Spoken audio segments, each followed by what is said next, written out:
मैं नाजिम बेग अपने चैनलों में सभी दर्शकों का स्वागत करता हूं। आज मैं हूं चौपाल पर, जहां सैनी समाज सावित्रीबाई फुले का जयंती मना रहे हैं। वो सावित्रीबाई फुले जिसे हम आयरन लेडी कह सकते हैं। आयरन लेडी इसलिए कह सकते हैं कि शिक्षा की जो अलग जताई थी वो सावित्रीबाई फुले ने जताई थी। एक महिला शिक्षा थी, पहली शिक्षित महिला थी। उन्होंने बताया था कि महिलाओं को भी आगे बढ़ना है शिक्षा में, केवल पुरुष को आगे नहीं बढ़ना।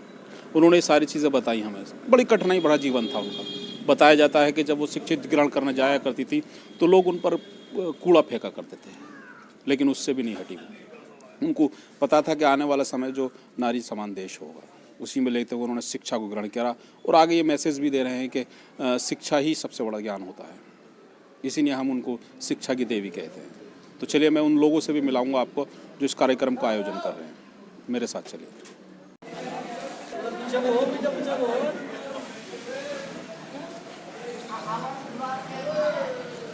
मेरे साथ हैं सैनी समाज के लोग जो सावित्रीबाई फुले का जयंती मना रहे हैं और पुष्प अर्पित और दीप प्रज्वलित कर मना रहे हैं। हम उनसे जानकारी करेंगे कि इस आज पर जयंती पर क्या क्या कार्यक्रम हो, क्या महत्व है इस जयंती का, ये भी जानकारी करेंगे इन लोगों से। तो हम उन्हीं के साथ हैं।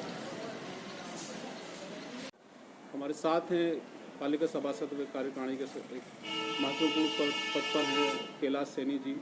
कैलाश सैनी जी, जो कठिनाई भरा जीवन था सावित्रीबाई फुले ने वो व्यतीत किया और एक शिक्षा की अलग को जगाया, उसके बारे में क्या कहेंगे आप? नाजिम भाई, सबसे पहले चैनल में आपने हमको जोड़ा है उसके लिए आपको धन्यवाद। आज हम जो माता सावित्रीबाई फुले की जयंती का आयोजन कर रहे हैं अपने नगर जहांगीराबाद में, और सभी हमारे समाज से आए हुए सभी बुजुर्ग कार्यकारिणी सदस्य सभी का हृदय गहराई से सबका अभिनंदन करते हैं, सबका वंदन करते हैं। आज यहाँ जो हम अलग जगा रहे हैं माता सावित्रीबाई फुले की जयंती मनाकर, और उसमें हम लोगों को संदेश देना है। माता सावित्रीबाई फुले ने अपने जीवन को हम सब समाज के लिए, शूद्र समाज के लिए अपना त्याग किया है। उन्होंने अपनी शिक्षा के विषय में जो बड़े लोग थे, जो वैसे लोग थे, उन लोगों ने हम सब शूद्रों का शोषण किया था। उसी के लिए शोषण को हटाने के लिए और दूर करने के लिए माता सावित्रीबाई फुले ने अपना जीवन, सारा जीवन और उनके पति दोनों ने मिलकर शिक्षा की एक अलग जगाई और शिक्षा की अपना पहले ग्रहण किया शिक्षा को। उसके बाद सब लोगों में अपने अपने जगह स्कूल खोले और स्कूल खोलने के बाद ये सब शिक्षा का संदेश सब आज जो हम पढ़े लिखे हैं और पढ़ने की चाहना रखते हैं, बच्चों को पढ़ाना चाहते हैं, समाज शिक्षित है, आज उन्हीं की देन है। बाकी तो ये जो स्वर्ण लोग हैं, ये लोग हम लोगों को कभी आगे नहीं बढ़ने देते। ऐसा उन्होंने काम किया है। मेरे साथ है सैनी समाज से डॉक्टर राकेश जी। वो बताएंगे कि ये जो जयंती है सावित्रीबाई फुले की, क्या संदेश देती है समाज में? मैं डॉक्टर राकेश सैनी, मैं सैनी समाज जहांगीराबाद से सैनी समाज कार्यकारिणी का महासचिव। सब प्रथम जो आज हमारे इस कार्यक्रम में आए हमारे पत्रकार महोदय बड़े भाई नाजिम भाई का मैं अपने सैनी समाज की तरफ से तहे दिल से हार्दिक अभिनंदन और स्वागत करता हूं। नाजिम भाई, ये माता सावित्रीबाई फुले जिनका जन्म 3 जनवरी 1831 को हुआ था, इनके पिता का नाम खंदोजी नवे से था और माता का नाम लक्ष्मी था। इनकी शादी 1860 में जो हमारे समाज के सामाजिक क्रांति के अग्रदूत थे महात्मा ज्योतिबा फुले जी के साथ महाराष्ट्र में संपन्न हुई। इन्होंने एक जो हमारा शोषित और जो गरीब परिवार था, उन्होंने सब प्रथम एक शिक्षा की अलग जगाई और जो हमारे देश की सर्वप्रथम शिक्षक महिला माता सावित्रीबाई फुले जी को थी। उन्होंने जब ये पढ़ाने जाती थी तो मनुवादी लोग जब रास्ते में इन पर कीचड़ मारते थे, गोबर मारते थे, कपड़े खराब कर देते। जब ये स्कूल जाती थी तो अपने बैग में 2 जोड़ी कपड़े रख के ले जाती थी। जो स्कूल में जाने के बाद जो कपड़े खराब हो जाते थे, उन कपड़ों को ये स्कूल में बदलती थी और इन्होंने एक शिक्षा की अलग जगाई। सामाजिक क्रांति के अग्रदूत महात्मा ज्योतिबा फूले जी ने एक अपनी इस हमारे सैनी समाज की महिला को एक शिक्षित बनाया और इन्होंने हमारे समाज को शिक्षा का योगदान देने में अपनी महत्वपूर्ण भूमिका निभाई। आज उसी माता सावित्रीबाई फूले का हम सैनी समाज नगर जहांगीराबाद जो 192वीं जयंती है उसे मना रहा है, बड़े हर्ष उल्लास से मना रहा है। और हमारे सैनी समाज के यहाँ सैकड़ों लोग माता सावित्रीबाई फूले जी की जयंती मना रहे हैं। इसी के साथ मैं नाजिम भाई कहता हूँ कि हर बार हर वर्ष जिस तरीका से हमारा सैनी समाज मनाता है, पूरा भारतवर्ष हमारी माता सावित्रीबाई फूले को बहुत सम्मान देता है। इसी के साथ जय हो माता सावित्रीबाई फूले, अमर रहे जय।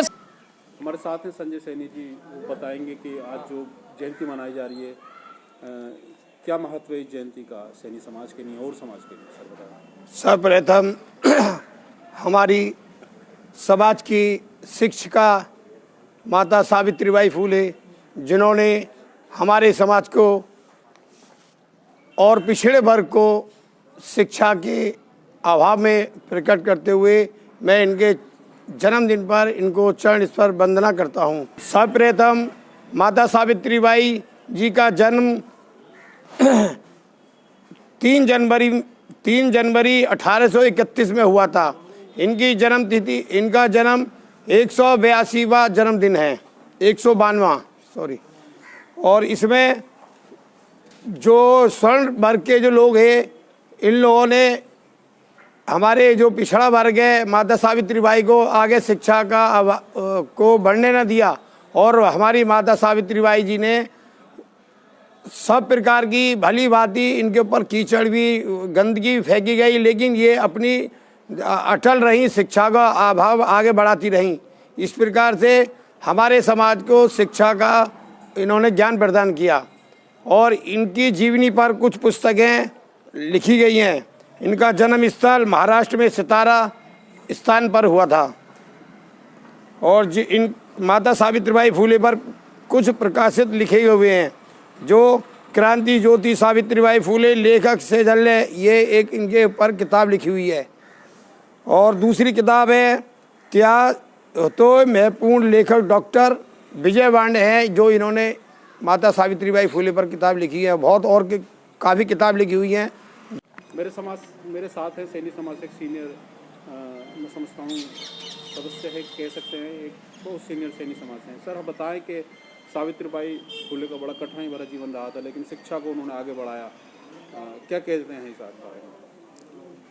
मैं ओम प्रकाश सैनी सबसे पहले अपने बड़े भाई यानी नाजिम जी पत्रकार को अपने सैनी समाज की तरफ से मैं, सावित्रीबाई फूले एक नीचे वो यानी मतलब निम्न परिवार में जन्मी। इन्होंने दबे कुचले लोगों को यानी शिक्षा देने का जो काम किया है वो अति महत्वपूर्ण है। और इन्होंने एक मतलब पुणे में आज भी एक यूनिवर्सिटी है जो 400 एकड़ में फैली हुई है। ये सावित्रीबाई फूले के नाम से है। और इनके पति ज्योतिबा फूले, जिन्होंने वो सावित्रीबाई फूले को शिक्षा की प्रेरणा दे करके इन्होंने आगे बढ़ाया। जब ये पढ़ाने के लिए जाती थी तो मनुवादी लोग यानी पहले से ही कूड़ा करकट अपने छतों पे यानी वो टोकरे में भर के तैयार रखते थे। जब ये जाती थी तो इनके ऊपर वो गिर दिया जाता था। तो वो इससे एक बार वो विचलित हो गई। तो फिर इन्होंने ज्योतिबा फूले ने समझाया कि आप विचलित ना हो, आप एक थैला लें और उसमें दो जोड़ी कपड़े ले जाएं। एक जोड़ी कपड़े जब आपके ख़राब कर दिए जाएं तो वहाँ जाके उतार के नहीं है बच्चों को फिर समझाया जाए। सैनी समाज के पूर्व जिला अध्यक्ष अशोक कुमार जी, वो बताएंगे कि सावित्रीबाई फूले के जीवन के बारे में, जयंती के बारे में बताएं। सर, क्या महत्व है जयंती को, क्यों मनाया जाता है सैनी समाज? सर्वप्रथम तो नाजिम भाई, मैं आपके चैनल और आपको धन्यवाद देता हूँ कि आप माता सावित्रीबाई फूले की जयंती पर हम सब लोगों के समक्ष आए और हमारी बात को आप सुनना चाह रहे हैं। तो मैं ये कहना चाहता हूँ कि माता सावित्रीबाई फूले ने अपने पति के साथ मिलकर जो शिक्षा का अधिकार, शिक्षा की अलख जगाई, वह एक मील का पत्थर साबित हुई।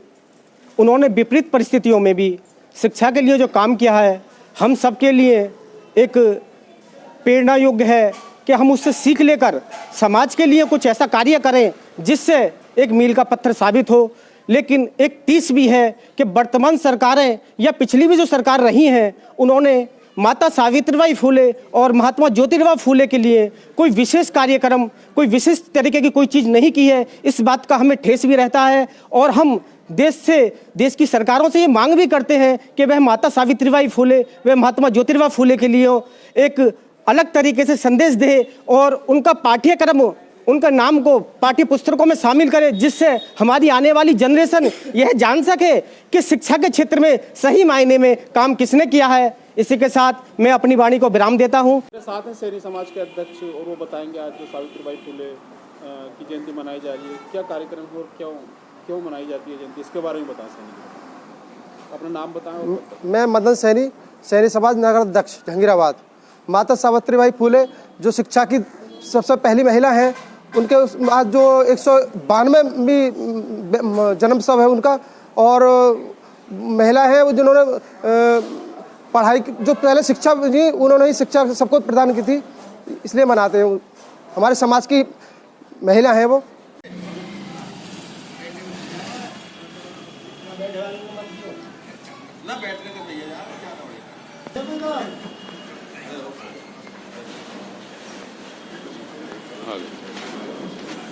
आगे